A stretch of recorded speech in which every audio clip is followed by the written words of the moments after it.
The Biden administration is expected to call for a third COVID shot for Americans who were fully vaccinated with either the Pfizer or Moderna vaccine. This announcement would cover more than 155 million Americans and would be administered about 8 months after the second dose of either vaccine.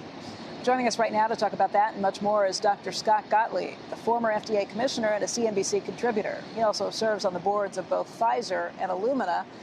And Scott, this isn't a huge surprise. This has kind of been telegraphed for several days at this point that this was coming.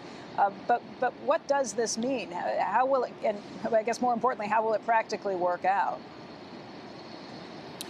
Yeah, well, it remains to be seen. There's going to be some announcement from the administration today based on what reporters are saying. There's also going to be a publication coming out of CDC that's going to look at breakthrough infections in nursing homes.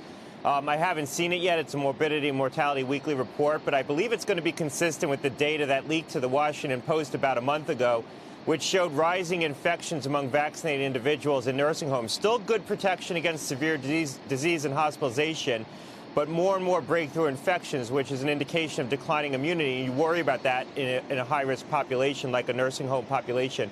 I think as the administration rolls this out, they're likely to recommend it, as you said, for people who are more than 8 months out from the vaccine. That's what they've said in the public statements that have been made so far in the press.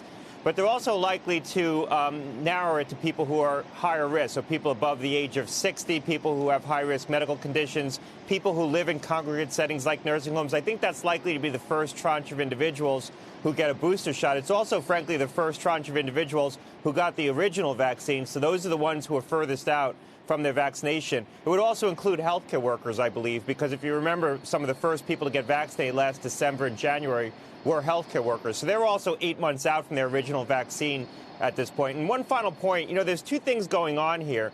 On the one hand, you do have some indication of declining vaccine efficacy over time, and that's not surprising. We thought this might become an annual vaccination or some kind of semi-regular vaccine. You also have a raging epidemic with a much more contagious variant. We're now two variants removed from the original strain on which these vaccines were based. It's good news that the vaccines still cover this new strain, but they don't cover it quite as well. And so you have those two things colliding right now. Hey, Scott, the thing that frustrates me the most is this mixed message that seems to be coming from the administration, which is get out and get vaccinated. If you're vaccinated, you're safe. If you're not vaccinated, you are a sitting duck. You are dealing with a highly transmissible disease and a worse variant, as you mentioned on all of these things. But by the way, if you're 12 or under, we're going to take our time looking at when you can get vaccinated. That is beyond frustrating to a parent of two kids under the age of 12. And people can get mad and say, I don't want my kid to get the vaccine. That's fine. I want my kids to get the vaccine, especially because one of my children is at higher risk. When can I get my kids vaccinated so that they can all go back to their regular lives? Yeah, look, this is the challenge. FDA is going to be cautious about putting the vaccine in a younger population, and they've asked for more data, longer and larger trials related to the pediatric vaccine. I still think this is going to be probably a mid to late winter event in terms of the authorization or approval, more likely, for the vaccine from 5 to 11. But the agency might make an earlier decision if they start seeing widespread infections among kids and kids getting in trouble with this infection. So far, we don't believe that this Delta variant is more dangerous in children. The reason why you're seeing rising hospitalizations in kids in the South is probably a function of the fact that we're infecting many more kids with the virus at this point.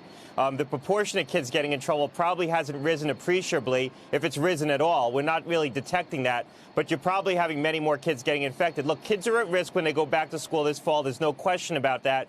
We want to do everything we can to prevent outbreaks in that school setting and keep schools open. And this is why I think municipalities and states shouldn't be tying hands behind people's back in terms of trying to take mitigation in the schools to prevent infection, prevent spread in the schools. We need to go into the school year with a sense of humility about what we don't know about this Delta variant and the ability to control it in the school setting, and use tools like masks, like keeping kids in defined social pods, like distancing, like trying to improve airflow and ventilation.